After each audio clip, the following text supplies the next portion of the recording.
Jadi eksepsi atau keberatan yang diajukan oleh penasihat hukum terdakwa, ya, penasihat hukum saudara, semuanya dinyatakan tidak dapat diterima.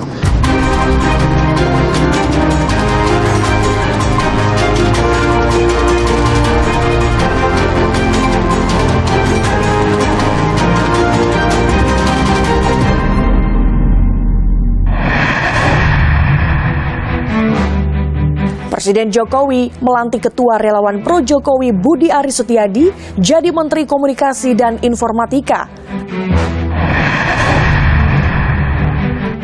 Pernyataan Wali Kota Medan Bobi Nasution dukung polisi tembak mati begal di Medan menuai kontroversi. Puluhan ekor kucing mati misterius di Sunter Agung Tanjung Priok, Jakarta Utara. Halo saudara, bagaimana kabar Anda? Semoga Anda selalu sehat. Selama 30 menit ke depan kami akan menemani Anda dengan menghadirkan informasi penting dan menarik lainnya bersama saya Gracia Adur. Inilah laporan khusus lengkap. Sementara itu Senin kemarin, Presiden Jokowi melantik Ketua Relawan Pro Jokowi jadi Menteri Komunikasi dan Informatika. Pengamat politik menilai keputusan Presiden menggantikan posisi Joni Plate dengan relawan Jokowi sesuatu yang janggal.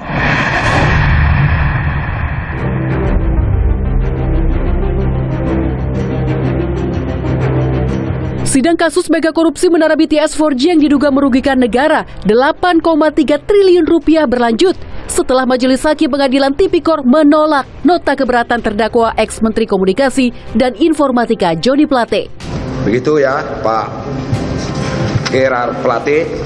Jadi eksepsi atau keberatan yang diajukan oleh penasihat hukum terdakwa, ya, penasihat hukum saudara, semuanya dinyatakan tidak dapat diterima karena telah membahas materi pokok perkara yang nanti akan dibuktikan dalam persidangan selanjutnya. Demikian Pak. Di awal saya sudah sampaikan kalau eksepsi itu menyangkut mengutaati materi pokok perkara, pasti akan kami nyatakan tidak dapat diterima. Penyelesaian BTS itu harus diutamakan. Penyelesaian hukum silahkan berjalan. Kita hormati proses hukum, tetapi penyelesaian BTS-nya juga harus tetap berjalan. Presiden Jokowi melantik Ketua Relawan Pro Jokowi dalam pemilu Presiden Budi Aris Setiadi menjadi Menteri Komunikasi dan Informatika. Budi menempati posisi Menkominfo yang kosong pasca politisi Nasdem Joni G. Plate terjerat kasus korupsi proyek Menara BTS 4G Kominfo. Presiden Jokowi beralasan pengangkatan menteri non-partai sebagai pengganti Joni G. Plate agar dapat bekerja cepat menuntaskan proyek BTS 4G. Semuanya dalam tujuan akhir agar segera bekerja cepat.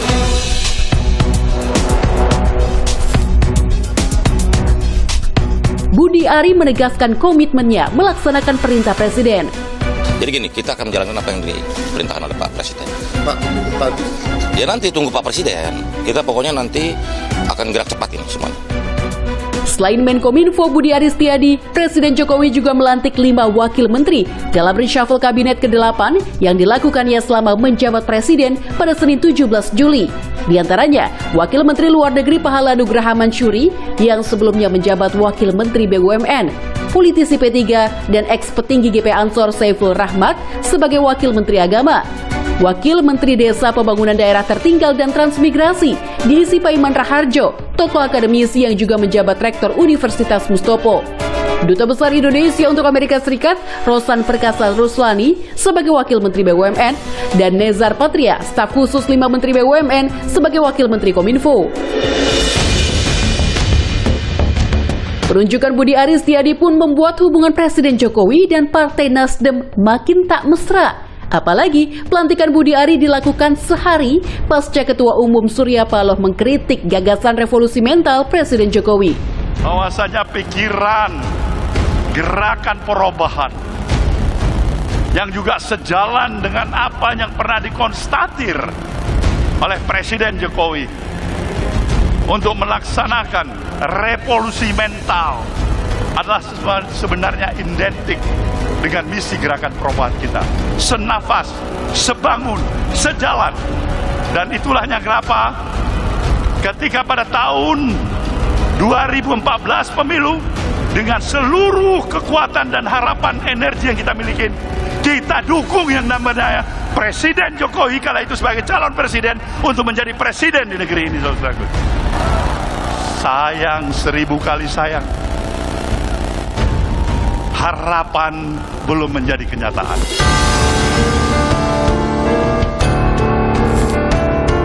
Namun, Sekjen Partai Nasdem menegaskan partainya masih setia dalam pemerintahan Joko Widodo Ma'ruf Amin.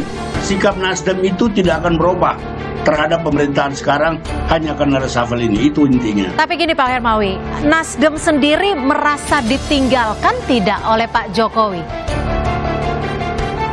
Jadi begini, Nasdem tidak pernah merasa ditinggalkan karena memang tidak ditinggalkan. Kalau kita dikatakan kita mau tetap bersama kabinet ini kecuali kita diminta keluar, itu prinsipnya ya. Itu prinsip yang selalu kami ungkapkan kepada para kader. Pengamat politik Burhanuddin Muhtadi menilai keputusan Presiden menggantikan posisi Johnny G. Plate dengan relawan Jokowi sesuatu yang janggal. Pola-pola sebelumnya, bukan hanya zaman Pak Jokowi, tapi zaman Presiden sebelumnya, kalau ada reshuffle yang melibatkan menteri yang merupakan representasi partai, itu penggantinya dari partai yang bersangkutan. Jadi misalnya kalau Pak Johnny Plate diganti, pola sebelumnya itu Presiden Jokowi akan kulo nuwun memberitahukan kepada Bang Surya Paloh siapa rekomendasi dari Partai Nasdem untuk menggantikan ya posisi Pak Johnny Plate. Sementara itu, tenaga ahli kantor staf Presiden meminta publik tak menilai keputusan Presiden sebagai kebijakan politis semata. Bapak Presiden punya pertimbangan-pertimbangan, Bapak Presiden sudah mengenal dan Bapak Presiden ingin bahwa mereka yang loyal memang betul-betul bisa menjaga program Presiden ini. Sehingga bahwa internet dari Sabang sampai Merauke itu memang betul-betul bisa dirasakan oleh seluruh lapisan masyarakat dengan baik. Ditunjuknya relawan Jokowi Budi Ari sebagai Menkominfo juga membuat langkah politik Presiden Jokowi jelang Pilpres 2024 makin hangat diperbincangkan. Pengamat politik Khairul Umam menilai Presiden Jokowi tengah memberi ruang kepada relawannya yang justru tengah hangat dengan bakal capres Prabowo Subianto. Kita tahu beberapa waktu lalu ada sejumlah kalangan, terutama dari elit PDIP sendiri, menuding bahwa kelompok relawan Jokowi, terutama dari Projo dan juga relawan yang kemarin menyelenggarakan musrah, itu adalah bagian dari sempalan kecil tim relawan yang saat ini memang belum terdaftar menjadi bagian dari tim sukses atau tim pemenangan pencapresan Ganjar Pranowo. Dan pada momentum itu kita juga memahami per hari ini justru ada kedekatan antara Bang Muni atau Pak Budi Ari dengan tim yang berada di lingkaran Pak Prabowo Subianto. Ini menegaskan bahwa kemudian kelompok relawan di sekitar Presiden Jokowi yang barangkali di underestimate oleh teman-teman dari PDIP justru per hari ini mendapatkan ruang yang begitu terbuka dalam konteks kekuasaan, diberikan ruang pada level menteri.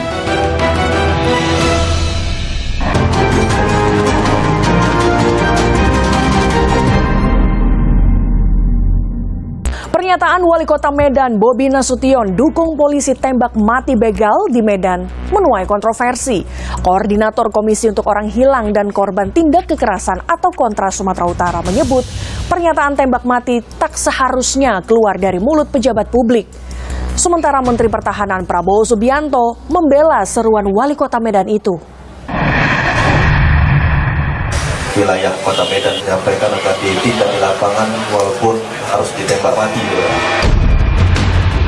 Sepekan terakhir, Wali Kota Medan Bobi Nasution menjadi perhatian publik karena pernyataannya mendukung polisi menembak mati begal di Medan. Kasus begal dan geng motor memang sangat marak terjadi di Medan. Tak segan, pelaku menghabisi nyawa korban untuk menguasai harta khususnya sepeda motor. Tembak! Tembak aku, tembak! Pisau kau! Bebe!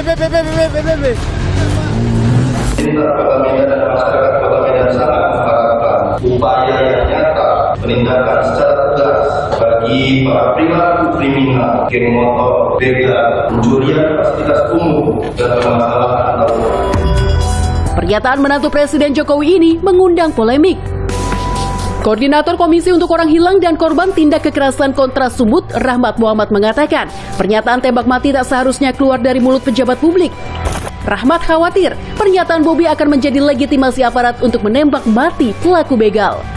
Saya kira tentu kami sayangkan karena pernyataan Bobi adalah pernyataan pejabat publik, dia bukan pernyataan dari masyarakat. Kalau masyarakat tentu itu bukan menjadi legitimasi bagi aparat untuk melakukan penembakan mati. Dan sayangnya pada saat Bobi menyatakan dia meminta aparatur kepolisian untuk menembak pelaku begal, dan kejadian itu justru terjadi gitu. Deputi Direktur Amnesty International Indonesia Wirya Adiwena pun menilai kepala daerah tak pantas mendukung aksi pelanggaran hak asasi manusia. Menanggapi kritikan-kritikan tersebut, Bobi mengklarifikasi pernyataan dukungan terhadap tindakan tembak mati begal hanya ditujukan untuk aparat penegak hukum, bukan masyarakat. Ini korbannya sudah banyak, baik itu yang sampai meninggal dunia, luka-luka. Yang kita serukan adalah kepada penegak hukum, bukan kepada seluruh masyarakat. Jadi saya rasa memang kalau polisi nggak boleh nembak, jadi gimana dong? Ya memang tugasnya kan. Tugas dari Iya, iyalah, prosedur kan sudah ada. Meski pernyataan Bobi Nasution menuai kontroversi, Menteri Pertahanan Prabowo Subianto membela seruan Wali Kota Medan ini. Menurut Prabowo, permintaan Bobi jangan langsung dinilai sebagai dukungan tindak sewenang-wenang, melainkan upaya kepala daerah melindungi warganya. Aturan soal penindakan terhadap pelaku kejahatan sudah diatur dalam undang-undang. Dalam Undang-Undang Nomor 1 Tahun 2023 soal Kitab Undang-Undang Hukum Pidana, Pasal 479 Ayat 1 dan 2, pelaku pencurian yang diikuti kekerasan atau ancaman kekerasan diancam pidana maksimal 12 tahun.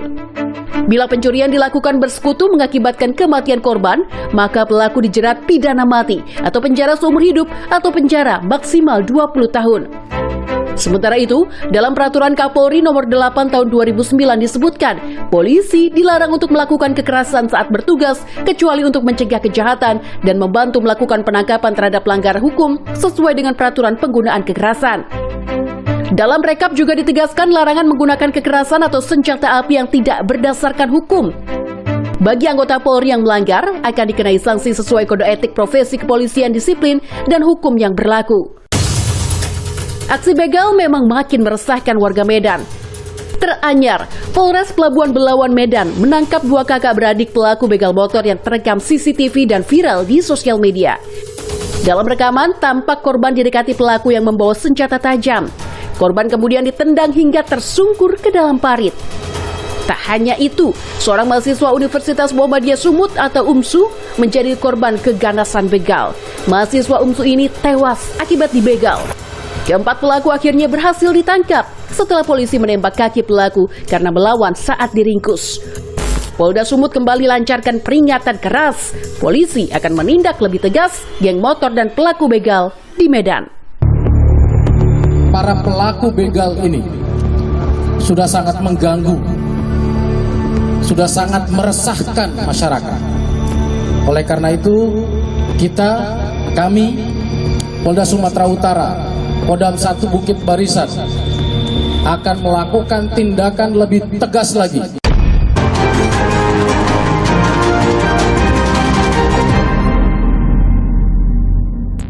Puluhan ekor kucing mati misterius di sejumlah wilayah Kelurahan Sunter Agung, Tanjung Priok, Jakarta Utara.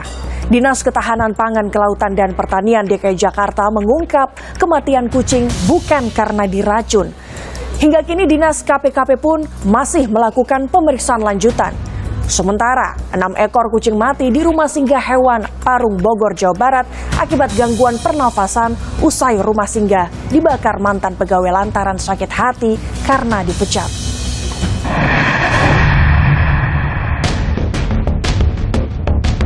Puluhan ekor kucing mati misterius di wilayah RW 05 Kelurahan Sunter Agung, Tanjung Priok, Jakarta Utara. Bangkai kucing kerap ditemukan di sudut-sudut jalan sejak sepekan lalu. Semula, Ketua RW setempat mencatat per 11 Juli ada 21 ekor kucing mati mendadak dalam kurun waktu 10 hari terakhir. Namun per 13 Juli, kucing mati mendadak bertambah 3 ekor. Dari total keseluruhan 24 ekor, sebagian besar merupakan kucing peliharaan.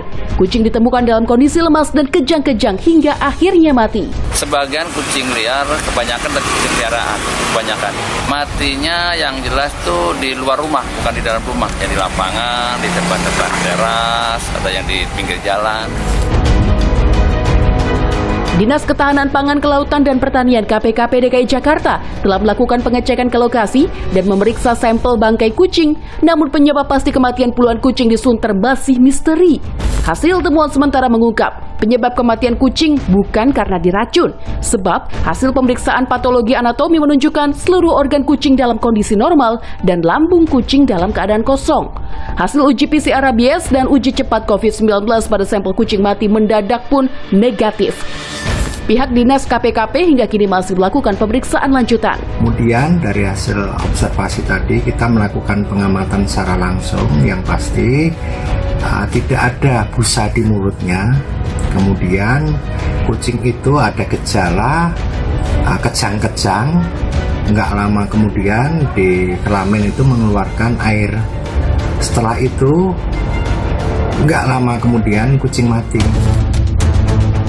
Sementara dari sudut pandang virologi, ilmu pengetahuan yang mempelajari virus dan penyakit yang disebabkan oleh virus, kematian mendadak massal pada kucing dalam satu waktu bisa diakibatkan virus atau keracunan. Namun untuk mengetahui penyebab pastinya harus berdasarkan pengamatan uji laboratorium. Nah, kalau kita bicara virus, yang paling sering menjangkit itu hanya ada 2, yaitu cat distemper, felin panleukopenia virus. Yang pertama, yang kedua rabies.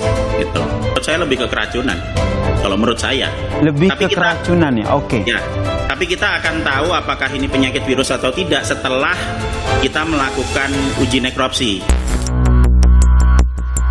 Sementara dikutip dari Kompas.com, salah satu warga RW 05 Kelurahan Sunter Agung membantah ada yang meracuni kucing karena masyarakat sekitar dikenal sebagai pecinta kucing.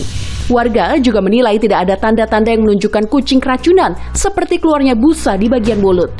Untuk melakukan mitigasi, Dinas KPKP DKI Jakarta memberikan vaksinasi dan pengobatan untuk kucing peliharaan warga.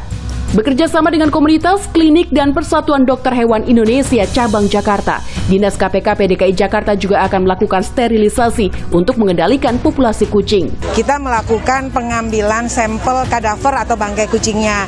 Kemudian yang kedua, kita bersama-sama dengan OPD yang lainnya, sampai kemudian Balai Besar Veteriner Subang dari Kementerian Pertanian, kita melakukan investigasi. Setelah itu tindak lanjutnya apa? Tindak lanjutnya saat sekarang ini kita melakukan vaksinasi. Kemudian pengobatan.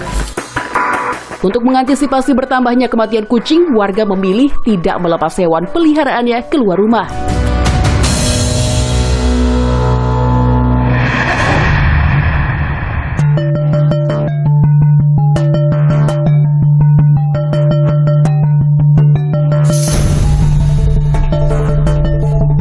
Di tempat terpisah juga terjadi kematian mengenaskan pada kucing. 6 ekor kucing mati di rumah singgah hewan Parung, Bogor, Jawa Barat. Mirisnya, kematian kucing akibat gangguan pernapasan usai rumah singgah dibakar mantan pegawai lantaran sakit hati karena dipecat. Dari hasil rekaman CCTV, pelaku datang membawa batu dan memecahkan pintu kaca rumah singgah 11 Juli lalu. Pelaku masuk dan menyiram cairan yang diduga bensin, lalu menyulutnya dengan korek api hingga bagian gudang terbakar.